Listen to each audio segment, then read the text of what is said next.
Broken barriers, unprotected sidewalks, tourists from around the world. Bourbon Street was an attractive target for a terrorist, and records show the city of New Orleans knew that for years. Now, the sidewalks of the French Quarter are protected by these archer barriers. How did the city deploy these so quickly? Because New Orleans already had them, though the NOPD superintendent says she didn't know they even existed until the attack. Actually, we have them. I didn't know about them, but we have them. And so we have been able now to put them out.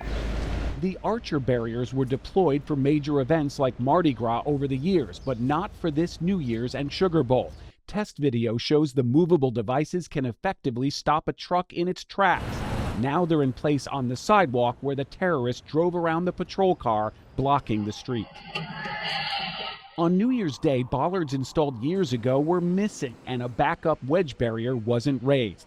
We've learned the bollards were installed in 2017 and cost $60,000 per set, according to a French Quarter Management District commissioner who said the bollards started failing within 6 months.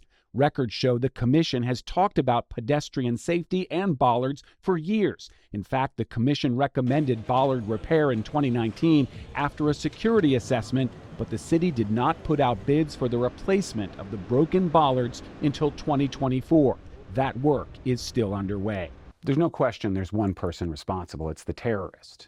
But when you look at the fact that these bollards stopped functioning shortly after they were installed, and then there was a delay in replacing them, is that a concern? Oh, absolutely. Louisiana Lieutenant Governor Billy Nungesser had already proposed that the state take over maintenance of the French Quarter from the city before the attack. You wouldn't have stopped it anywhere, but it just seems like had we had some of these things in place, it would have minimized the damage and loss of life. There seems to have been a priority to remove the old bollards before there was a plan to replace them with new ones. Absolutely. The lieutenant governor and others are promising major reforms. Some of the poles that could be installed on the sidewalk should be installed permanently. Permanently. In other cities, you walk around planters and different things to deter a vehicle from harming people. Cement planters. Immediate changes are already visible on Bourbon Street, with more on the way.